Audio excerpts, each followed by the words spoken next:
Welcome into the latest edition of ESPN FC. I'm Dan Thomas, joined by Craig Burley and Shaka. So where should we start, boys? Should we start in Saudi Arabia, of course? That was the venue for the Spanish Supercopa semi-final between Real Madrid and Mallorca. Real Madrid 3-0. For where to start? Well, because you're the bossy one who gets grumpy if I don't. Start in Saudi Arabia. Yeah, good, we'll start there. 0-0. Mallorca kept it tight, as we expected in the first half, but in the end, Jude Bellingham scored, and that was really the end of the game. 2 late goals. Real Madrid through to the final against Barca.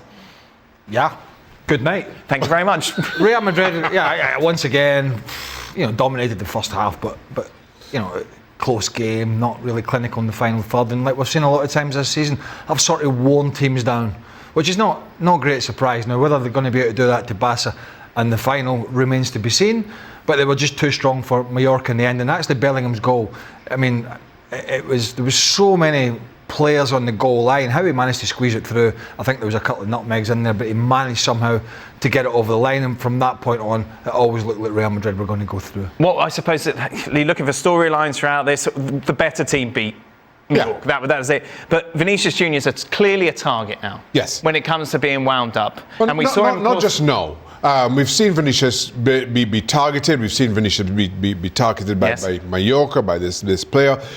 This is Maffeo during the game. They have a little bit of a history, those two. There was one, I'm wanting to say incident, but Maffeo made the absolute most of the slightest. Like, it hit Craig like how he hit you. Well, it was just like a little nudge, and Maffeo goes down. But this is what players are trying to get from Vinicius Junior. They're trying to spark a reaction, and Vinicius Junior certainly has to. I'm trying my best. The Golden Globe goes to.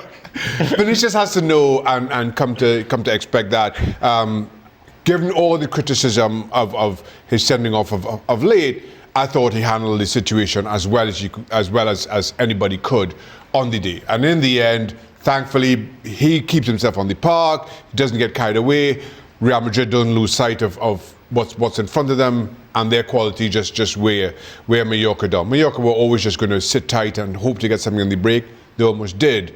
But Real Madrid were the better of the two teams. It's interesting going into Sunday. Obviously, Barcelona the final. Last time these two teams met was 4-0. After that, Barcelona fell off a cliff. Real Madrid now top of the table. It's been intriguing to see how this tie goes. Yeah, I don't expect anybody to try and rub up Vinicius Junior in the same way, but he's going to get something, isn't he? Of course. But in some sense, a player brings it on himself in a sense that, as former players and opponents, you'll sort of try and find any way you can to put somebody off his game. And in fact, the less he reacts, the less I think players will try and do it to him. How they're going to handle him, I don't know. In previous years, it's been Araujo who's done a good job on him. Probably Koundé will be playing, who's actually had a pretty good season. But yeah, you just feel Real Madrid are in a slightly different place than they were when that Clásico came around, when actually they played quite well. Yeah, they created lots of chances. They dominated the game so much early on, and then they folded when Mbappe got himself in all these poor positions. I kind of feel they're not perfect from where they were, but they're certainly in a much better position. Who's the favourite for you going into this show? Real Madrid. You say that without thinking. Yeah. Without, I mean, even though in the previous meeting, Barcelona dominated as we've spoken about, these are two teams trending in two very different directions. And while Barca are very good against Athletic in the semi-final, still coming into the winter break, Barcelona were left wanting. They were struggling to rediscover that early season form. And Real Madrid, while still, I don't think anywhere near as good as they were last season, are a whole lot better than they were in the early part of this one. Kylian Mbappe still isn't at his sparkling best, but he's getting better. So it's a Real team that's trending in the right direction, sitting top of the table against a Barcelona that are still trying to rediscover their early season form. You just think quick, don't you? Yeah. That's because I went to college. Today was Real Madrid against Mallorca. Real Madrid safely through to the next round, 3-0. All the goals coming in the second half. Alex Kirkland was there for us, and he joins us now. In the end, Alex, the quality shone through in the second half. Real Madrid, as they do in these competitions, showing their worth. Yeah, and it felt like a really comprehensive win in the end with that scoreline, with those 2 extra goals coming so late on. But it was 1-0, you know, and even that first goal came in the second half and Madrid really had to work for it. But it felt, yeah, like the pressure kept building and building and building. And eventually, I think the breakthrough was always going to come. But as long as it was 1-0, there was always a chance that Mallorca could nick it.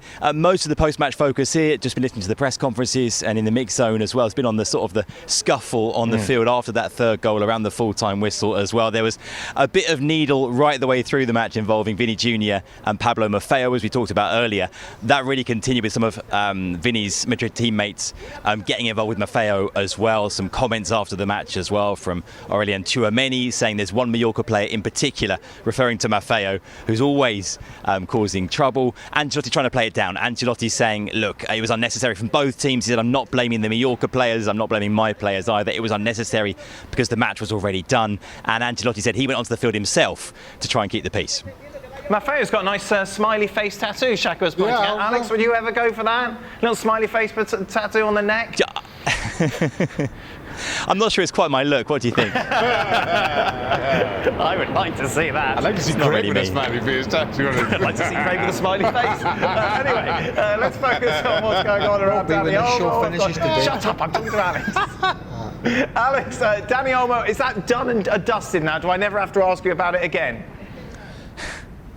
I mean, it's never done and dusted, is it? Don't get your hopes up. No, because of course this injunction, which enables him to be registered for now, is only temporary. So at some point, this has been granted so that the Spanish Sports Ministry can consider this case properly and rule on it. But we don't know how long that's going to take. It could be months. It could be quite some time. For now, he's registered and he's available, and let's see if he plays in this Clásico Supercopa final we've got to look forward to on Sunday, which of course is the final that the organisers wanted, that a lot of the fans here wanted as well, and it's going to be fascinating. Ancelotti asked about that as well in the post-match presser, and he said, look, Clásicos recently, you take a look at the results, it's been unpredictable, and it really has. You look at the results the last few years, there have been some big scorelines, but from both sides, you know, some for Madrid, some for Barca. Quite often the team that's won big in the Clásico hasn't gone on to win the league, it's been the other way around, so it has been very difficult to call, and I expect this one to be the same. How's Laporta dealing with this all, Alex? Because he's not one to hide his emotions.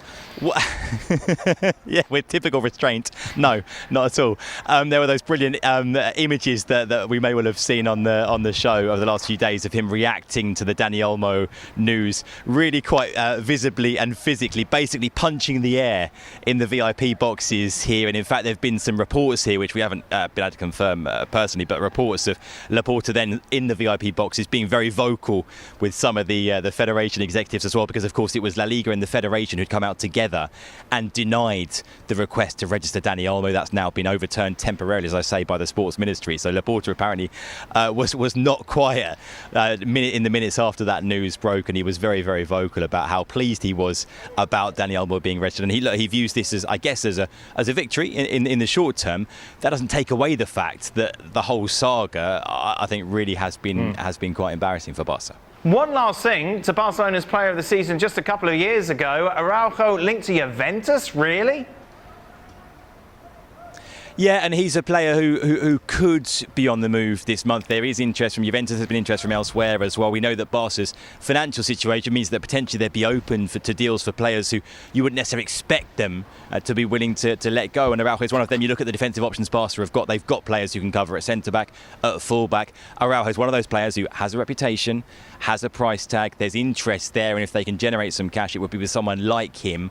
And like I say, he's not a player that ideally they'd like to let go, I think, but given the circumstances, given the alternatives, it's one of these things that might happen. We don't know for sure if it's going to happen during the January window, but yes, I think it's a possibility. Good man, Alex. Thank you very much. Much appreciated. Of course, Alex will be with us for the final on Sunday.